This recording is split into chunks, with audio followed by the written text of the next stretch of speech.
Today on Clear Your Clutter Inside and Out, we're talking about divine timing.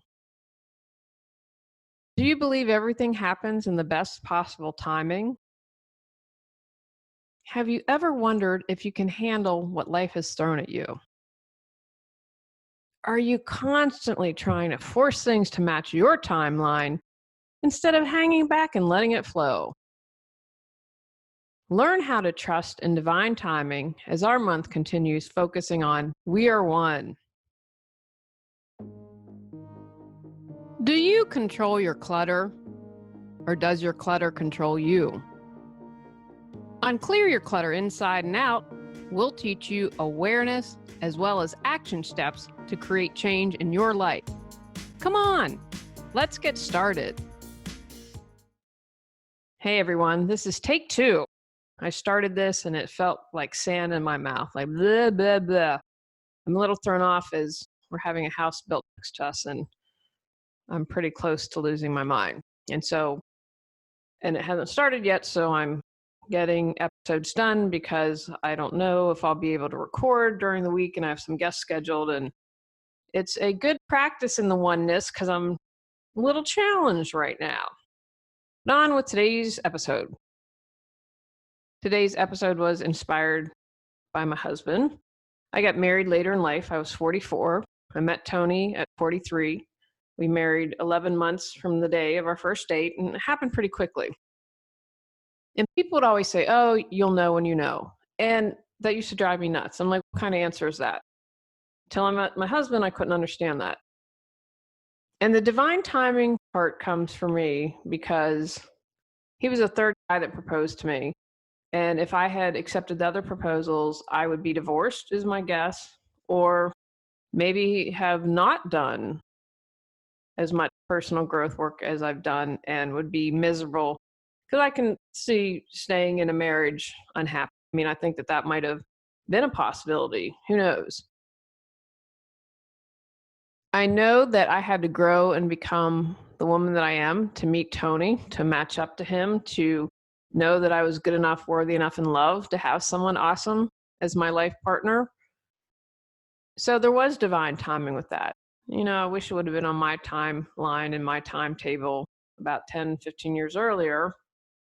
I'm still in the process kind of understanding, I think, what my larger purpose is in this second half of my life. I have seen divine timing in other areas of my life, for instance, with the house we bought. So when we bought this house, we had mapped out, my mother was down and she was a retired realtor. And so we'd mapped out where we wanted to see. And I didn't realize this was the opening weekend, first opening house weekend.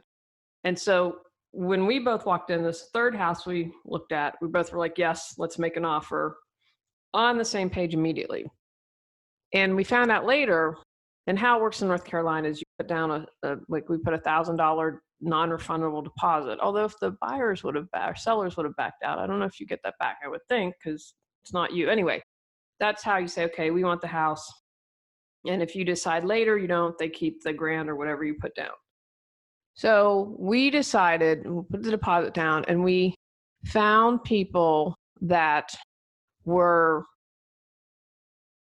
after the fact had put in a higher price than ours, because you wouldn't match it, right? You'd make that higher. So it was divine timing that we were here immediately. Someone else had put an offer in, but the realtor said it was a low ball offer. So anyway, it worked out. And it was a somewhat odd time. It was the first weekend in March, which in North Carolina, you know, it's definitely springtime there. But, you know, I know really in April's here, it's where it's really the market gets going. So it was kind of an odd time. And just how we decided, we'd only decided in January, blah, blah. So that's another example how I felt divine timing was at work. We had to have all these things come together, have my mom visit, which, you know, she's busy. She's retired, but she's not sitting around. So to have all these things come for one weekend and to get an offer on the house. So anyway, those are just 2 examples in my life. I'm hoping there's divine timing with the books, because I feel like it took forever. And I just have to trust that. I believe they were divinely guided, and we'll see. Again, it's a little too early for me to tell on that. What is divine timing? You believe that life's events occur at the right moment and that you can handle what you're given. The good, really succinct way to put it. You believe that it's the right moment, and no matter what, you're going to be able to step up to the plate and handle it. Examine your life. Where in your life have you experienced divine timing? I bet if you take some time to reflect, you'll see all the places where divine timing has been most awesome, and it wouldn't have worked out so well or at another point in your life.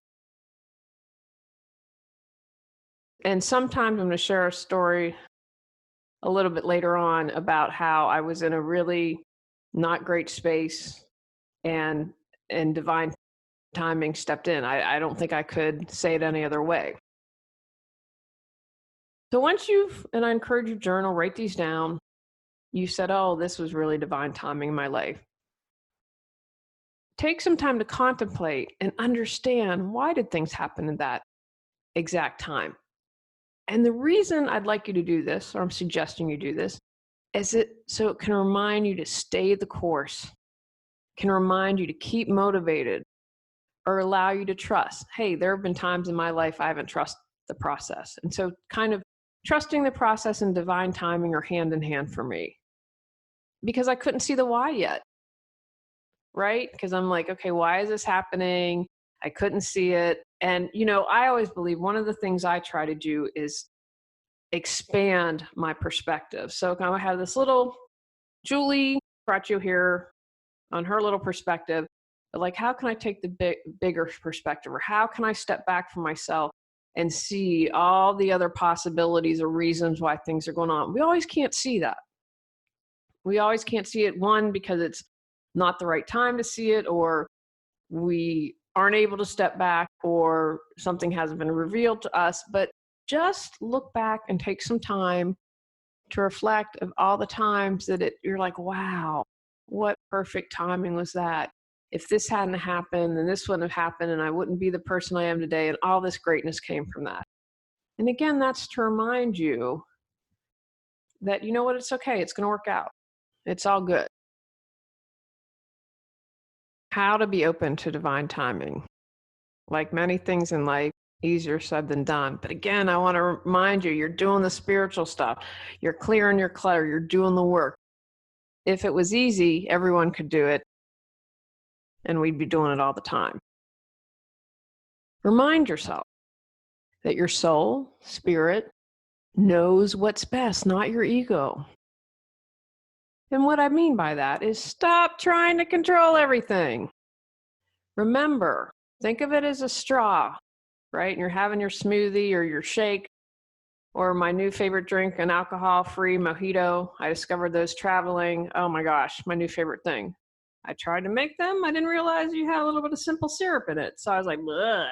It was just lime and mint and club soda. Anyway, really refreshing drink. But think of that straw, right? So when you're having your smoothie, you're drinking, you're sucking up the straw, it's all good. But when you try to grab the straw and restrain it, that's what you're doing when you're coming from your ego. You're stopping that flow. You're putting that kibosh on the universe. The universe is like, hey, we're unfolding, it's all good. And then you go, argh! And that's when you're doing what you're doing when you control it. So again, this is an opportunity.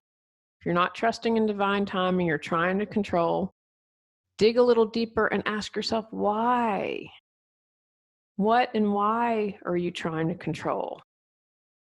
Are you coming from fear? Maybe you're worried you won't get something. But again, your soul or spirit knows what's best. What your little ego might say is, this is what I need, I want. Might not be what your soul has in store for you. So what's really going on here?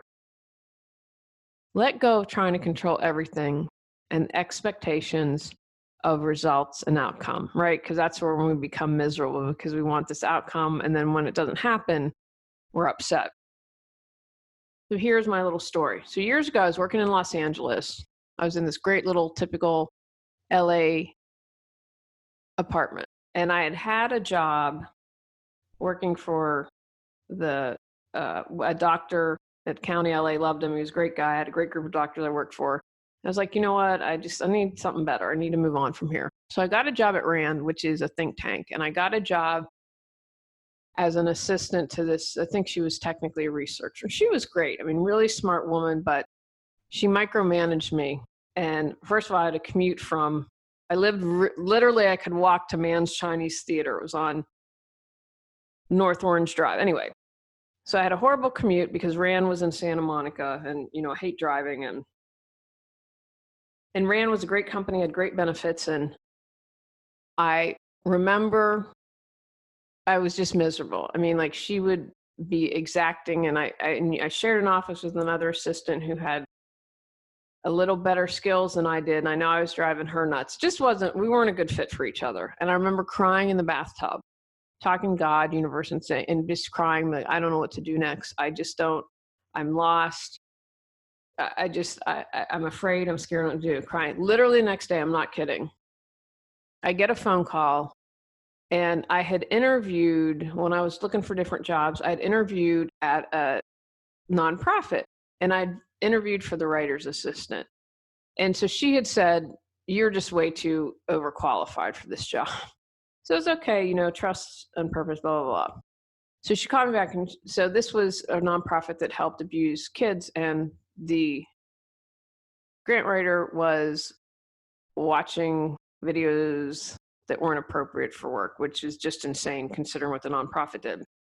So he was immediately fired, and they had an opening for a grant writer. Now, I had never done any grant writing. Now, I have been a writer all my life. I have a really strong writing set skill. And she saw that, and she was like, you can learn it. You're a smart person. I'll send you to a thing. So I got, and in the meantime, I'd written out everything I desired in a job. And I get everything but the free gym membership. You know what, you guys got to stretch and hope. But in that moment, when I completely let go of control, there was divine timing in that, because I thought I'm probably on the way to getting fired. Although I think RAND, seems like was a really good corporation the short time I was there. They'd probably try to work with me or find me another position. But when I let control, the universe could come in and have divine timing. I mean, what is the reality that I interview, told him overqualified, and this guy immediately gets fired almost within starting his job? So that's about trust, and that's about divine timing. You have all the answers you need within. Got Clutter, 365 journal prompts books, supports you in figuring out how to clear your clutter. Get control of your clutter so your clutter doesn't control you. Reclaim time, money, sanity, and resources. Choose from physical, mental, emotional, spiritual, holidays, or compilation volumes 1, 2, and 3. Free MP3 meditation with purchase. Learn more at reawakenyourbrilliance.com or purchase on Amazon. So one of the ways you can be open to divine timing is to face your fears. Don't let fear dictate how you lead your life or operate your business. Face the things that scare you head on. I used to be deathly afraid of public speaking. I am not exaggerating. When you do a lot of networking, you are given 30 seconds usually to do a commercial, sometimes less, sometimes more. The first time I got up and said, my name's Julie Seibert. My business is Healing Through Organization, because that was my maiden name and what my business was at the time. Seriously could not say anything after that.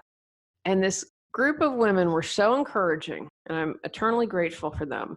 So encouraging, and talked me through it. So I got better at doing the commercial. And then someone else in the group said, I want you to come speak to my women's group. It's going to be at my home. It was really funny, a church group. And they're like, you have to eat before you speak. You know, just so welcoming and warming. But that gave me the confidence to go to my friend Susan, who had a thing. And I said, can I do a talk at your store? And she's like, absolutely. So I face my fear of public speaking, and I get paid to speak. And every time I get a check from speaking in public, I chuckle. And I'm so proud of myself because I was so afraid to do that. People who are afraid to fail never move forward or grow. The more you push yourself, the more you'll realize what you're capable of. And I mentioned that earlier. You do not give yourself enough credit for your abilities and what you're capable of doing. So believe in yourself and push through your fears. You got this. You can do it. I know you can. I am cheering you on. Listen to your intuition. You have all the answers within.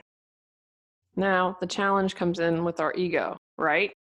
And sometimes our intuition is loud and clear. I have had times where it's literally felt like someone was yelling at me, hearing this, which in the irony, because I wear hearing aids, and one of the ways I receive my intuition is through hearing.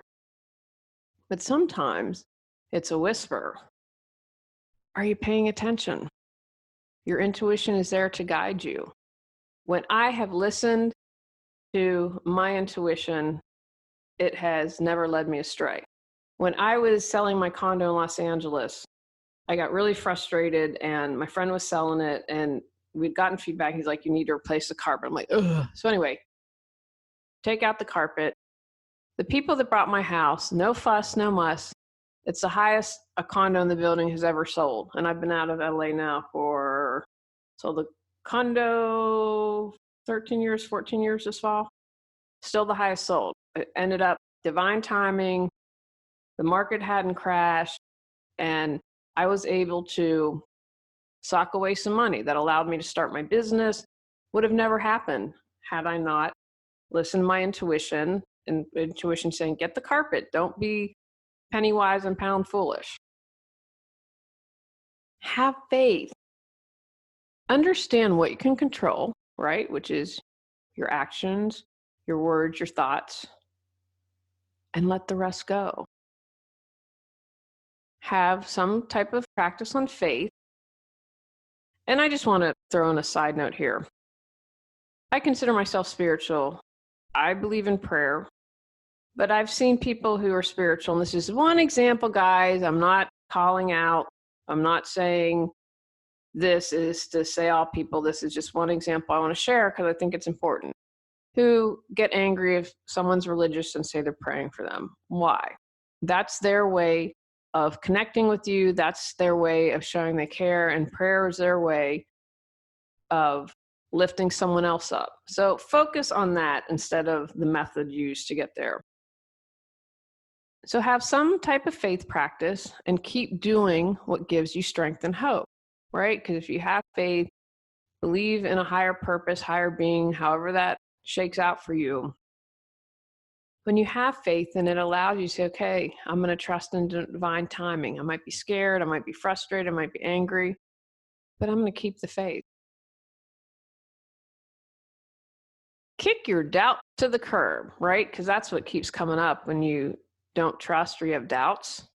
And you say, well, no way on divine timing. I have all these doubts. Make a list of doubts and then contradict them. I found this to be a really helpful, supportive exercise. I doubt people like my books on Amazon. Contradict. You have a very popular podcast, so obviously someone likes you. You're a good writer and get paid to write. You'll take your time to edit, so you won't be criticized for that. That's just one example. I'm 50. I doubt I'm ever going to meet someone and fall in love. I'm 50. I'll doubt I'll ever meet anyone and fall in love. Contradict. I've had successful relationships in the past. I've seen many people 50 and older who've gotten married. I believe that true love is still out there for me. In addition to my romantic relationships, I've also had successful friendships, and I have great relationships with my family. I am good enough, worthy enough to be loved. Practice being positive on a daily basis. Bring in that gratitude. If you're in gratitude, you're not having doubt.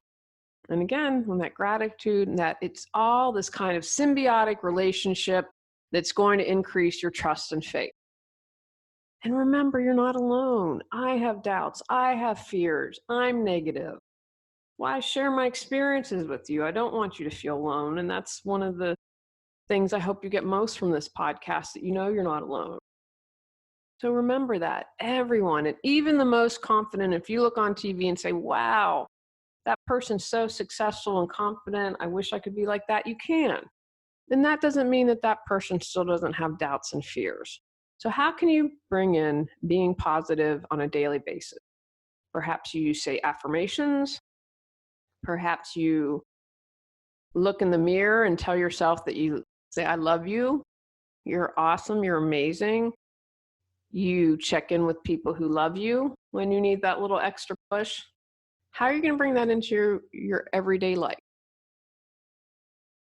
Embrace unexpected outcomes. No one ever thought I'd move to Los Angeles. Talk about the place least likely for Julie to move. That would be it. I was in Vermont. I wore Birkenstocks. I like to wear overalls. People were like, Seattle, Portland, we can see that. But Los Angeles? Moving to North Carolina wasn't on the list of to-do. I think maybe just north.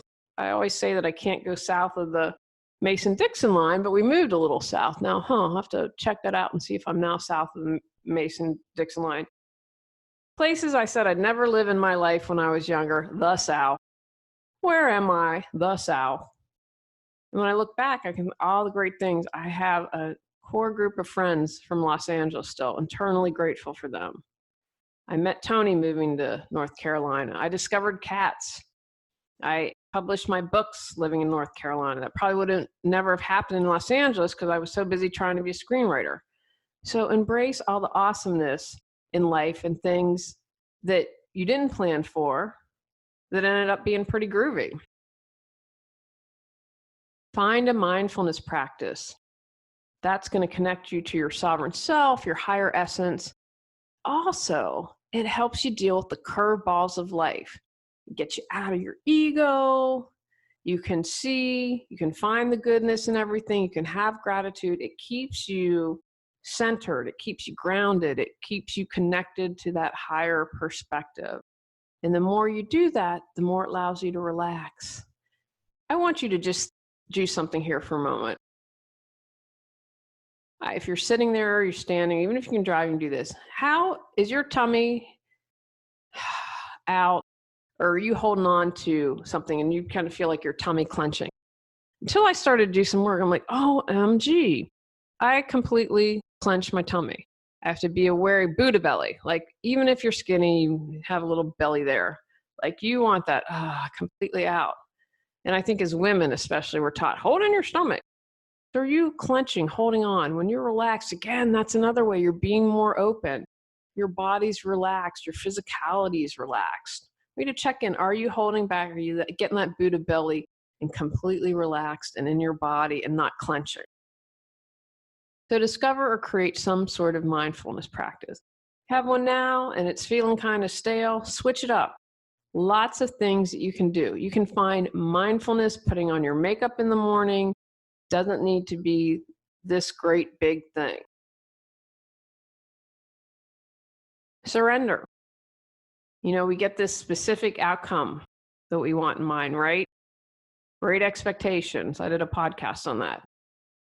We think we know what's best for us, but sometimes we don't. And again, that can come with hindsight. We just don't always have that bigger perspective, or if we're in pain, we can't see it. I was on and off with someone for a really long time. I thought we'd get married, and that didn't happen. And I remember being really sad, and I didn't meet Tony right after that things were finally over. And I remember being very sad and again crying and having this 20 minutes just kind of howling and crying and be upset. And I'm like, okay, I'm done. I'm over him. And in hindsight, if I hadn't had this relationship, I wouldn't have been open to Tony, because I think when I was younger, I had this idea of what my partner should look like, what my husband should look like. And it wasn't, maybe at the time it was truly coming from me. I don't know if it was coming from family or society or if they had an influence, but it's not what my soul needed, not what my essence needed. And so if I hadn't had this relationship, I might not have been open to Tony and might have missed the boat on that one. So I'm completely grateful for that. But where do you need to surrender, right? You want it to look, this is how you have it in your mind, and it might not show up that way. So again, suffering comes when we have these expectations and they're not met. Be aware of your energy. Fighting and not surrendering and not trusting and not having faith and not wanting to be open to divine timing takes all this effort and energy. And it's much easier when you let go. I talked about this a lot. I was so afraid to heal in some areas. And as I started to go through the fire, I was like, wow, this is a lot easier than holding back and holding in, like the clenching of the stomach and holding it. I'm afraid and what's going to happen. Oh, no, what do I do? And the amount and the time, effort, energy, I couldn't get over it. And so when I finally did that and accepted, okay, I'm afraid, I'm gonna do this anyway, the energy that it released was incredible. So be aware of your energy and how much time and effort you're doing things and what can you let go of that way. Take actions from today's podcast. Acknowledge where you've had divine timing in your life. Stop trying to control everything. Listen to your inner guidance. Keep the faith. Welcome unexpected outcomes. Practice a mindfulness technique. Surrender to the beauty of life and the great cosmos of timing. On our next episode, we're talking about everybody wants to rule the world. Go out, clear your clutter to create the life you choose, deserve, and desire. When you clear your clutter, you can share your gifts with the world. Sign up for our free newsletter at reawakenyourbrilliance.com. If you've enjoyed Clear Your Clutter Inside and Out, please rate, review, and share us.